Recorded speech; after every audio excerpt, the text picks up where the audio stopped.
السلام علیکم ورحمۃ اللہ وبرکاتہ۔ الحمد للہ وکفی وسلام علی عبادہ الذین اصطفی، اما بعد۔ عن ابی ہریرہ رضی اللہ عنہ قال قال رسول اللہ صلی اللہ علیہ وسلم ما نقص صدقۃ من مال وما زاد اللہ عبدا بعفو الا عزا وما تواضع الا رفعہ اللہ، رواہ مسلم۔ حضرت ابو ہریرہ رضی اللہ تعالی عنہ کہتے ہیں رسول اللہ صلی اللہ علیہ وسلم نے ارشاد فرمایا ما نقص صدقۃ من مال، مال کے خرچ کرنے کی وجہ سے، صدقہ و خیرات نکالنے کی وجہ سے مالوں کے اندر کوئی کمی واقع نہیں ہوتی۔ وما زاد اللہ عبدا بعفو الا عزا، عفو درگزر کرنے کی وجہ سے اللہ تبارک و تعالی عزت کو بڑھاتا ہے۔ وما تواضع الا رفعہ اللہ، اور جو بندہ اللہ کے لیے جھکتا ہے رفعہ اللہ، اللہ تبارک و تعالی اسے بلند کرتا ہے۔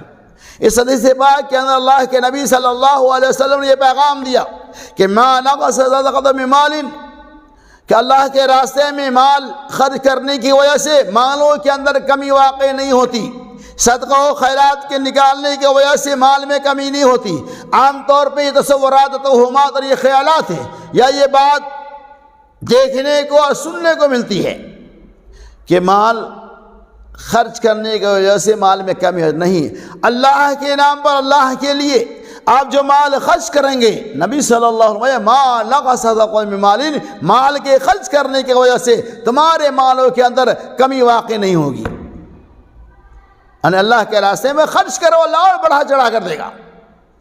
وما زاد اللہ عبدا، اور بندوں کے درگزر کر دینے کی وجہ سے، یعنی معاف کر دینے کی وجہ سے معاشرے اور سماج کے اندر کبھی کبھار کسی سے غلطیاں ہو جاتی ہیں، آپس میں انمن ہو جاتا ہے، کسی بات پہ اختلاف ہو جاتے ہیں، لڑائی جھگڑے کی نوبتیں آ جاتی ہیں۔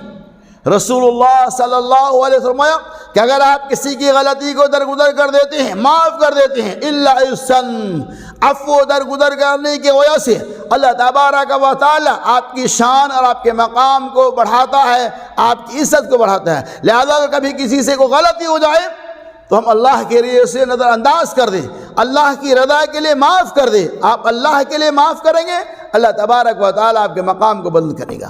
اسی طرح سے آپ نے فرمایا اگر کوئی بندہ اللہ کے لیے اپنے آپ کو سرنڈر کر دیتا ہے، اللہ کی رضا کے لیے اپنے آپ کو جھکا دیتا ہے، اللہ تبارک و تعالیٰ اسے اٹھاتا ہے، اللہ رب العالمین اسے بلند کرتا ہے۔ جھکنے والا بظاہر لوگوں کی نگاہ میں تو جھک جاتا ہے، ارے یہ آدمی کیسا ہے، سر اندر کر دیا، لیکن جو لوگوں کے نگاہ میں جھکتا ہے وہ اللہ کی نگاہ میں اٹھتا ہے، اور جو لوگوں کی نگاہ میں اٹھتا ہے وہ اللہ کی نگاہ میں جھکتا ہے، یعنی پستی و انحطاط میں گرتا ہے، پستی و انحطاط میں جاتا ہے۔ اور جو بندہ اللہ کے لیے جھکتا ہے ان کا مقام بلند و بالا ہو جاتا ہے۔ تو خلاصہ کلام یہ ہے کہ مال کے خرچ کرنے کی وجہ سے ہمارے مالوں کے اندر کمی واقع نہیں ہوتی، اور عفو درگزر کرنے کی وجہ سے اللہ عزت کو بڑھاتا ہے، اور اللہ کے لیے جھک جائیں گے تو اللہ آپ کو بلند کرے گا۔ اللہ تبارک و تعالی سنی حدیث کے اوپر ہمیں اور آپ کو عمل کرنے کی توفیق عطا فرمائے۔